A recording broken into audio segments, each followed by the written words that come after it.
کربلا میں سارے ہوٹل اور مسافر خانے ملا کر کتنے بستر ہیں؟ سنیں گے آپ کتنے بستر ہیں؟ تو پتہ یہ چلا پورے کربلا میں ہوٹل اور مسافر خانے ملا کر بستروں کی تعداد 7 لاکھ ہے. 7 لاکھ. اور ظاہر کتنا ہے؟ 2 کروڑ. بستر کتنا ہے؟ 7 لاکھ. تو اب سوال یہ کہ 7 لاکھ کو تو ہوٹل مل گیا, 7 لاکھ کو مسافر خانہ مل گیا, باقی جو اتنا ظاہر ہے 1,93,00,000 ظاہر, اس کے لیے کیا انتظام ہوتا ہے؟ بستر چاہیے, چادر چاہیے, سردی پڑتی ہے اتنی کڑاکے کی, عرفے اور 40 میں ظاہر سردی میں آ رہا ہے, کمبل چاہیے, کھانا چاہیے. تو اتنے ظاہروں کے لیے میں نے پوچھا کہاں سے آتا ہے سب کچھ؟ تو انہوں نے کہا کہ روزہ دیتا ہے.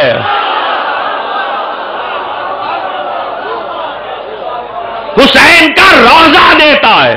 حسین سمجھ میں آ رہے ہیں؟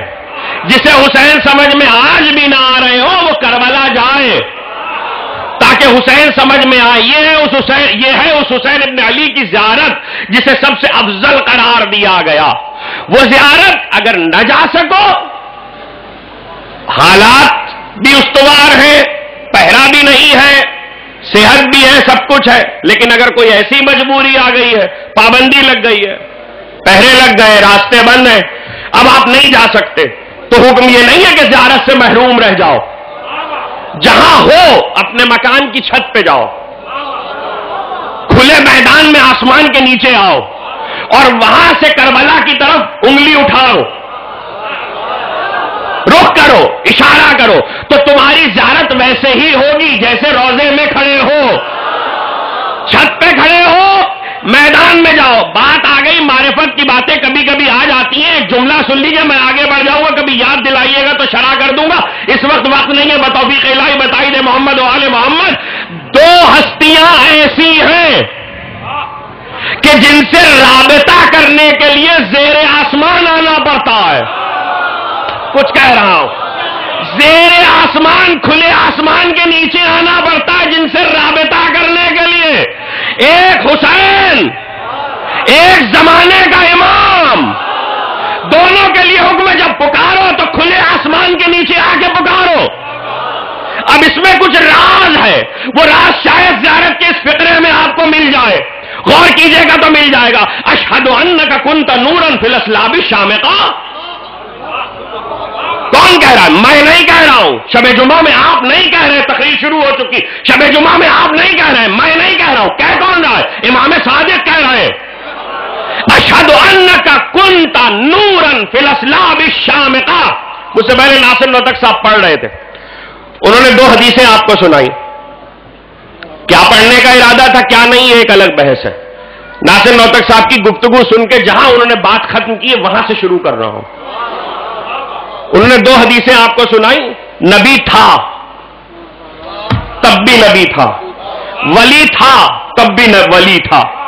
کنتو نبیًا وآدم بین الماء والطین کنتو ولیًا وآدم بین الماء والطین. میں آپ کو زیارت کا فقرہ سنا رہا ہوں. فقرہ کس کا ہے؟ امام صادق کا. اشہد انک کنت نورا فی الاسلاب الشامقہ. میں گواہی دیتا ہوں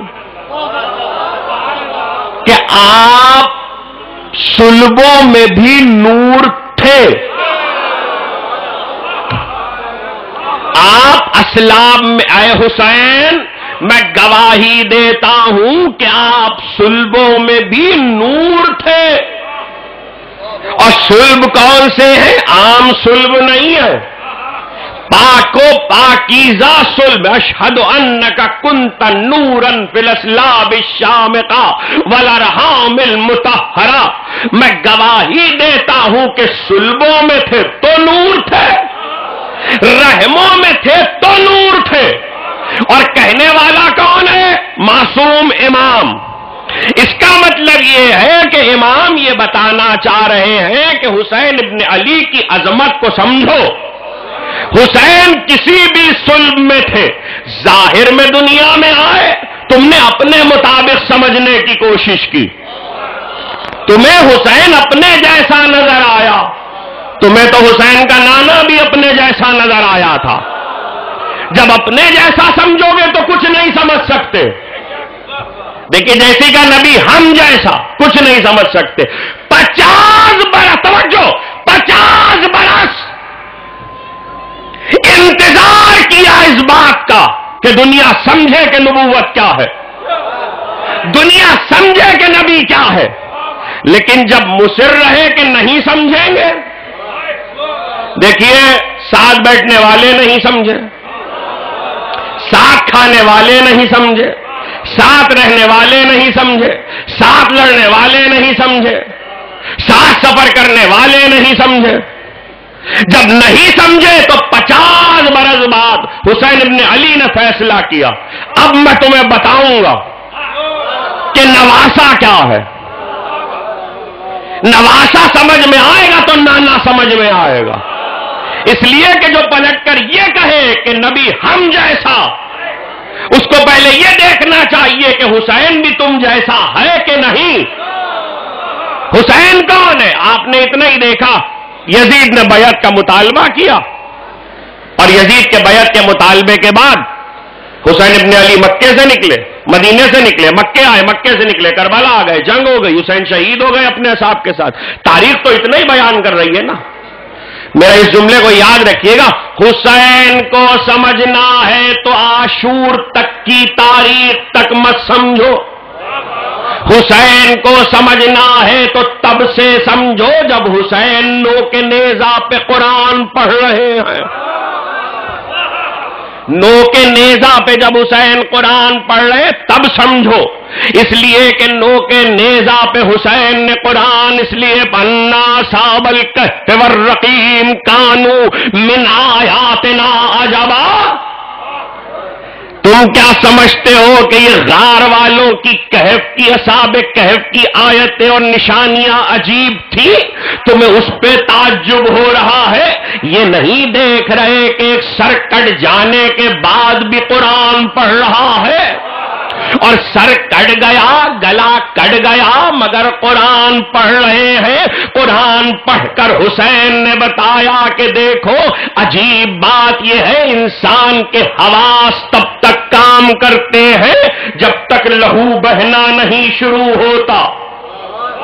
جیسے جیسے خون بہتا ہے انسان کے حواس کام کرنا چھوڑ دیتے ہیں, اور جیسے جیسے انسان خون بہنے کے بعد کمزوری کی طرف جاتا ہے عقل ختم ہونے لگتی ہے. کائنات کی 2 ہستیوں نے قرآن پڑھا ہے عجیب عالم میں. اس کو یاد رکھیے گا, یہاں یہ عالم ہوتا بیمار پڑ جاتے ہیں تو حافظے ختم ہو جاتے ہیں. بیماری میں حافظہ ساتھ نہیں دیتا, قرآن بھول جاتا ہے. مگر 2 ہستیوں نے قرآن پڑھا ہے عجیب انداز سے. ایک موقع وہ ہے کہ حسین نے سر کٹنے کے بعد پڑھا, یہ بتانے کے لیے کہ دیکھو خون بہ گیا, گلا کٹ گیا, سر تن سے جدا ہو گیا, جسم بجا. اگر تم عام انسان سمجھو اپنے جیسا تو ہونا یہ چاہیے تھا کہ حسین کلام بھی نہ کرے, مگر حسین کلام تو کجا قرآن پڑھ رہے ہیں. قرآن پڑھ کر حسین نے بتایا کہ اس بات کو یاد رکھنا, اگر تم مجھ جیسے ہوتے, میں تم جیسا ہوتا تو میں قرآن نہیں پڑھتا. پہلے اس بات کو سمجھو کہ جہاں جسم کی توانائیاں ختم ہو گئی ہیں وہاں قرآن پڑھ رہا ہوں. دوسرا واقعہ قرآن پڑھنے کا حسین کے باپ کا ہے. کبھی اس پہ غور کیجئے گا کہ 19 رمضان کو جب علی کو ضربت لگی, فضائل پڑھ رہا ہوں تو آپ خطیبوں سے سنتے ہیں کہ بلایا گیا جراح کو اور حکیم کو. یہ حکیم کو علی کے لیے بلایا گیا ہے, علی کے لیے کسی حکیم و جراح کی ضرورت نہیں ہے. تو پھر کس کے لیے بلایا گیا؟ تاریخ کے لیے بلایا گیا. کیوں؟ تاریخ یہ میں لکھا جائے کہ حکیم نے کہا کیا ہے. حکیم نے زخم دیکھا اور زخم دیکھنے کے بعد کہا کہ زہر ابن ملجم کی تلوار میں جو بجھا ہوا تھا وہ دماغ میں سرائیت کر چکا ہے. جب حکیم یہ کہہ چکا کہ زہر دماغ میں اتر چکا ہے تب علی نے قرآن پڑھنا شروع کیا. علی نے قرآن.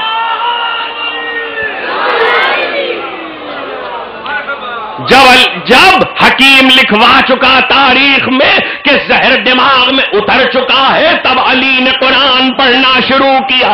کیوں؟ یہ بتانے کے لیے کہ اس بات کو یاد رکھو کہ زہر تمہارے دماغ میں اترتا ہے تو دماغ کام ختم کر دیتا ہے، خون بہ جاتا ہے تو دماغ کام ختم کر دیتا ہے. مگر 19 رمضان کو تاریخ اس نتیجے تک پہنچ ہی نہیں پائی. علی سمجھا رہے تھے، 60 ہجری آ گئی. حسین نے کہا اب میں سمجھاؤں گا. کل تم نہیں سمجھے تھے کہ نبی کا وسیع دماغ میں زہر اتر جانے کے بعد بھی قرآن پڑھ رہا ہے، تو آج سمجھو کہ حسین گلا کٹ جانے کے بعد بھی قرآن پڑھ رہا ہے. جس کا نواسا گلا کٹنے کے بعد قرآن پڑھے، اس نانا کو بخار میں ہذیان کیسے ہوگا؟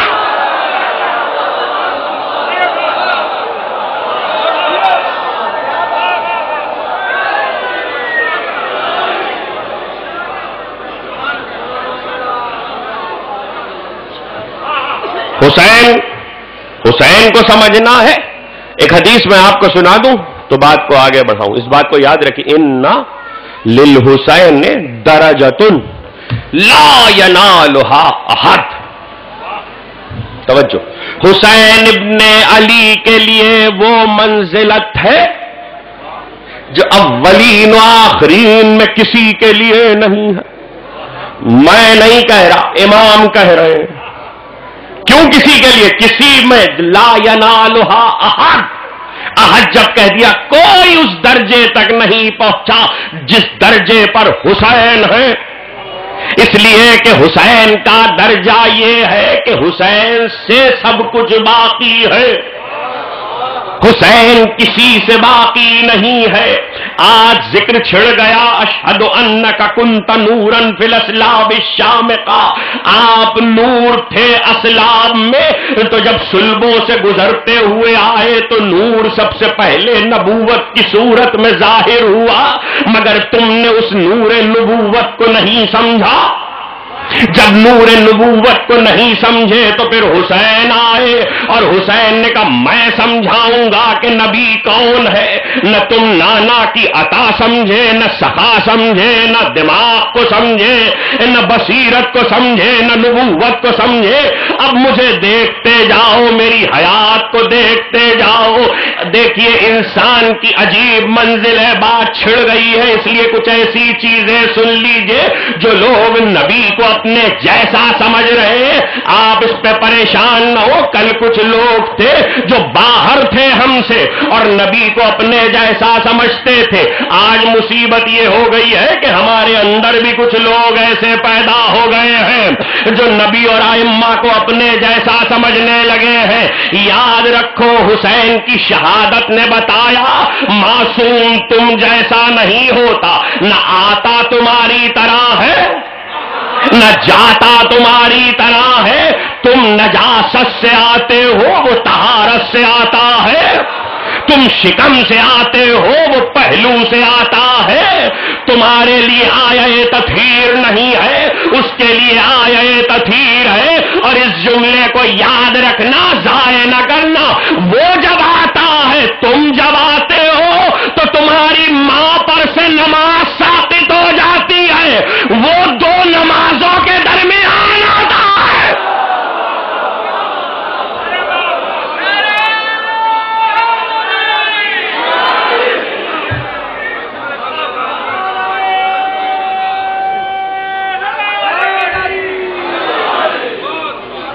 وہ دو نمازوں کے درمیان آتا. یہ خطابت کا نقطہ نہیں ہے، یہ خطابت کا نقطہ نہیں ہے. ابھی جماعت الثانی کا مہینہ ختم نہیں ہوا، اس لیے جملہ کہہ دوں. معصوم دو نمازوں کے درمیان آتا ہے. مریم پہ وقت ولادت عیسیٰ آیا تو مریم سے کہا یہ خدا کا گھر ہے. حالانکہ مریم مصطفیٰ بی بی ہے، مریم معصومہ ہے، لیکن مریم کی عصمت بھی وہ عصمت نہیں ہے جو ائمہ معصومین کی ماؤں کی عصمت ہے. دیکھیے معصوم آتا ہے تو دو نمازوں کے درمیان آتا، ممبر پر ہوں، ممبر پہ ہر بات